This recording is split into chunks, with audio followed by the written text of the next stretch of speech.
for some Pokemon Creepypasta. Today I'm going to be reading Pokemon Lost Silver. Just get right into it. You see, I'm a simple college student living alone in an apartment. I was very enthusiastic about the release of Pokemon Heart Gold Soul Silver here in the States. I have purposely locked myself out of all media and the internet aside for school purposes. That means no 4chan, no that and no Wikipedia, etc. As I was busy with the school year and being poor at the time, I wasn't able to buy Soul Silver on its launch date. After my school year ended, I ordered Soul Silver on Amazon. However, it would take a week for it to arrive. I said that during that time I would replay my Crystal version on my Game Boy Color. However, I realized that long ago my mother threw it away because I told her the save went dead, and I was very upset about it then. She also threw away my silver version, so all I have is my Game Boy Color. As such, I sent to GameStop and bought a used silver version, as it was the only Pokemon game left they had for the Game Boy Color, with $10, which is fairly cheap.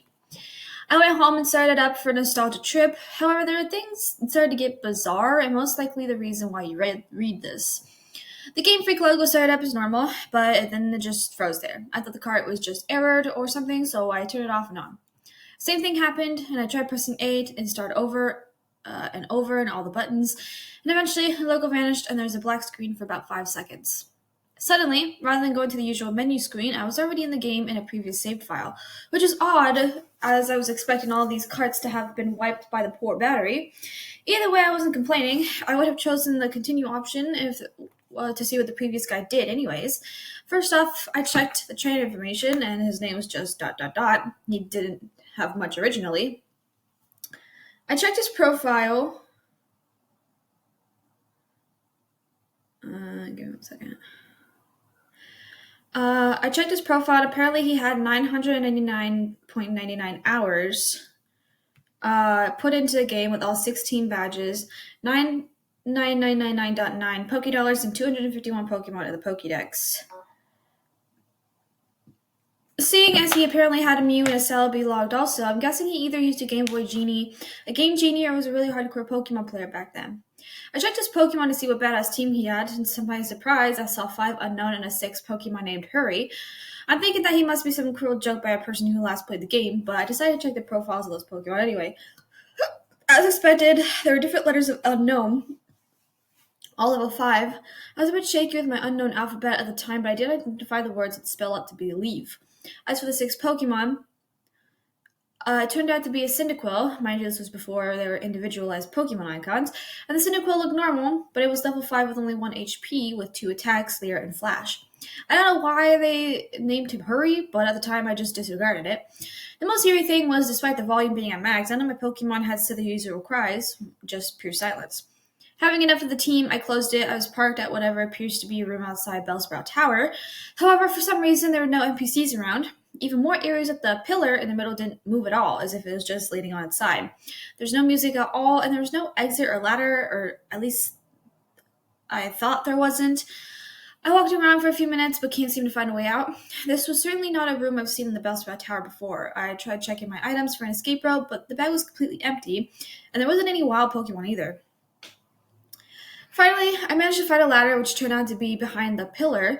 The screen turned black and the music finally started playing, and I had a sudden chill as I recognized that melody I heard to be the theme you hear when you listen to the radio at the Alph Ruins where the Unknown are at. I immediately realized that this wasn't a loading transition, but rather I was in a dark room where you would need flash.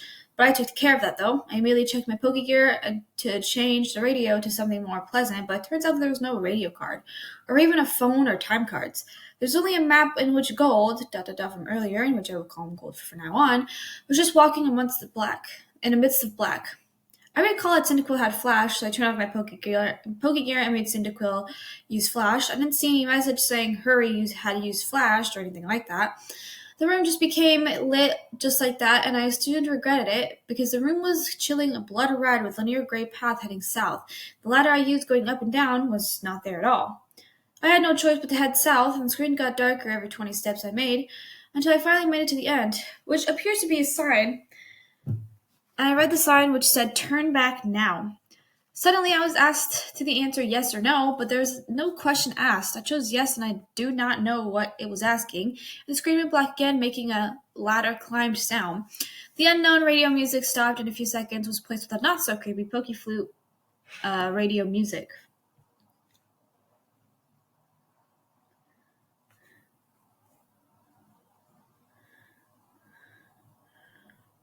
I was in another dark room, but held my breath and used flash again. Suddenly, it said that Hurry has fainted, which was odd since I recall that there was no status conditions like poison on him, and I clearly wasn't in battle. I checked my Pokemon quickly, and they were suddenly no longer in my party. In fact, after investigating, none of my Pokemon are there. But instead replaced with a level 10 unknown, I did the same thing before and spelled out the unknown, and to my team of unknowns spelled, he died. Either way, after Either way, after that creepy change, the room was lit to reveal myself in a very small room that appears to be only 4 squares big. The walls in that room were gray bricks as if I was inside something that was hollowed out, and outside of the room appears to be a bunch of graves similar to the ones in Pokemon Red and Blue. I walked around that small room and pressed A, but nothing happened. I've already concluded this was clearly a hacked game or since some sadistic fuck sold it to GameStop. However, my curiosity kept me going. I checked the training profile of again, only to find out that his sprite of gold was missing his arms. He also appears to be less smug rather than more sad and empty in a way that I do not know how to describe. For some reason, it also now said that he has 24 badges, which was clearly impossible. After a few minutes of aimless wandering, my character suddenly spun into an escape rope spinning animation. Instead of flying up, though, my character spun downwards slowly as if sinking. After that screen, the music stopped. After finally landing, the otherworld sprite of gold is colored differently now. Instead of the usual red color he owns, he appears completely white now, including his skin. It's as if he came from straight off the color's Game Boy and placed on the colored background of a Game Boy Color. I checked his profile, and now while it's white as overworld sprite, he lost his legs and he has appeared to be bloody tears from his eyes. It also says he now has 32 badges, which is now starting to disturb me, as the change of numbers seem to represent something important. I also checked my Pokemon, which this time contains 5 unknown and a level 100 Celebi without a nickname. The unknown this time are level 15 and spelling out dying. I checked the Celebi's profile. It was a shiny Celebi, except there was only half a sprite, 1 leg, 1 arm, 1 eye, and only has 1 attack. Perish Song. The area I was itself was the Sprout Tower, with the immobile pillar as before, except everything is apparently red now. I walked north for what felt like forever, and eventually I encountered some genetic men and women NPCs. They were lined up to the side, just facing the long, slantish pillar in the middle. They were also white, and nothing happens when I tried to speak to them. I kept going north until eventually the pillar finally appeared chopped off, with a transparent red in that spot. I went to red without even pressing A, and I suddenly was engaged and finally in a battle. The music starts again, which sounds like the unknown radio music again, but played backwards.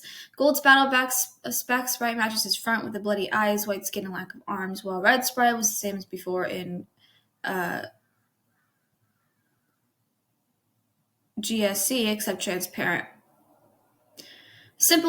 The text simply said wants to battle, as if he has no name, and both of us only have 1 Pokemon each, which is weird because I swore I had 6 unknowns. My shiny Celebi came out conveniently with half a sprite for the back sprite also. The shiny noise in the animation was different, as the sound made sound like multiple screech attacks were used consecutively. Red sent out his seemingly normal male Pikachu, except he's level 255, and his sprite seemed sad as he had tears in his eyes. Rather than the usual fight item Pokemon run menu, I was only given the option to use attacks. Since Celebi only has 1, I chose it, and naturally since Pikachu was level 255, he went first. Pikachu used Curse, slowing his speed and increasing his other stats. I'm not even sure if Pikachu could use Curse. Celebi used Parasong. In 3 turns, both Pokemon get KO'd. Not like I have a choice.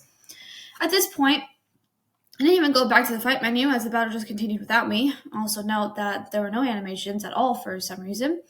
Pikachu used Flail, which didn't do much damage despite his level and boosts as his health was maxed. Celebi used Parasong. Nothing happens as it was already used. Pikachu used Frustration, which did a shit ton of damage, knocking my Celebi down to less than 10 HP. Celebi used Split Pain, which surprised me that Celebi didn't even have that attack in the first place. Now Celebi and Pikachu have about 150 XP. HP. Pikachu used Mean Look, not like that did anything, and as expected, due to the effects of Parashon, my Celebi fainted, except in the text it said Celebi has died. Instead of the ordinary drop-off screen animation, the Celebi's back sprite just vanished. For some reason, the Pikachu is still up even when Parashon, and it didn't even count as my loss. Pikachu used one more different attack beyond the 5 attack limit. Pikachu used Destiny Bond. Afterward, it said Pikachu had died with a slow fade out animation. Apparently, I was the winner as the transparent red showed up and just said ... At that point, I was a little freaked out at the transparent as the transparent red sprite was suddenly beheaded, leaving nothing but its transparent body. The battle then ended.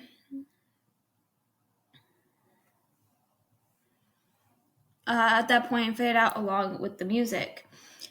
Back in the overworld, another change to Gold's sprite. He is now transparent as Red's cover. As Red's overworld sprite, I quickly checked Gold's profile, where at the time the only tag remains of him in his head. With a transparent skin, the head was zoomed in a bit, showing a black void in his eyes. It now stated that he now has 40 badges. I backed out and checked my Pokemon. There was level 20 shiny unknown, which spelled out to read no more.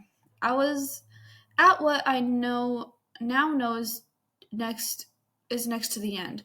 There was apparently no music playing, but for some reason I still feel like something was there that could be heard. I was back in my room in New Barktown, and maybe finally I can get this to play this game properly, but who am I kidding? I knew that sadistic fuck must have done something. I walked around my room and interacted with things, as I'm a bit afraid to go down the stairs to see what would be waiting for me down there. Noted as I said walked, as the background was moving, Gold was not moving his transparent limbs at all while doing so, just floated like those ghosts you see in Diamond and Pearl. As expected, the radio, computer, and TV did not work, so I had no choice but to go down the stairs. I ended up in the same lower level room of my house, and everything appears normal except his mom isn't home. After failing to interact with anything in his room, I decided to go outside. To my surprise, the door leading outside to the south didn't work, and instead I just walked straight into the void. I continued moving south to see what the fuck was going on. My house vanishes as I head south into the void. It was creepy as I entered the void, and the outline of Gold's transparent sprite turned white to contrast with the pitch black. Eventually, I reached a white area, and Gold's sprite turned black and transparent again, and I continued south without thinking or stopping at all. After a long trek south, I finally encountered something. It was Gold's regular sprite. I talked to it, and he said, "Goodbye forever," notably with the space in between forever and the ... and vanished. As that happened, it said !used nightmare, which at that point I could not deny that was being possible. Gold did another escape rope animation, spinning slowly downward like before. I'm now back into the small hollowed out room surrounded by graves earlier, or at least I say I was back there, as there's no sprite anymore. I tried to walk around, but nothing moved. Not even the walls bumping noise. I checked my trainer profile with absolutely no Gold sprite left, and it said I had 0 badges, and all the pictures of the Johto leaders at the bottom were replaced with skulls. I checked my Pokemon, which were level 25 unknown, and as expected, it spat out the phrase that I dare to read: "I'm dead." As soon as I went back to the overworld, the room I was supposedly in, then covered with the same blocks as the walls, I then figured out what exactly the room was when the final text was said: R.I.P. That room was a big grave, surrounded by other graves. Gold had already been dead. He died presumably a few years after he defeated Red. He was a young trainer who, despite his efforts in collecting so many badges and attempts to becoming a Pokemon Master, was still unable to avoid the inevitable fate of death, and his efforts were eventually forgotten by the next generation. I was unable to escape from that text no matter what I pressed. I tried resetting the game, and the same thing happened, to which I finally decided to give up on that horrible nightmare. After that experience, I never looked at the gimmick unknown the same way again. They say that only the first generation have folk tales and legends, but the second generation have shown me how unpleasant the truth can be. I eventually enjoyed Soul Silver immensely, but I still can't unthink of what that rigged game has told me.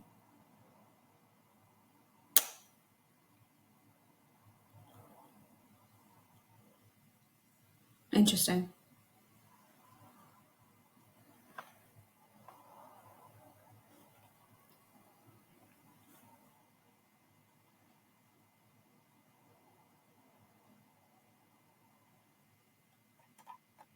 I have no idea what to think of this. But I hope you all enjoyed. If you're new to my channel, be sure to hit the subscribe button and give me a thumbs up and hit the bell so you notify videos, which is every Wednesday. I love you guys, and I'll see you guys later. Bye bye.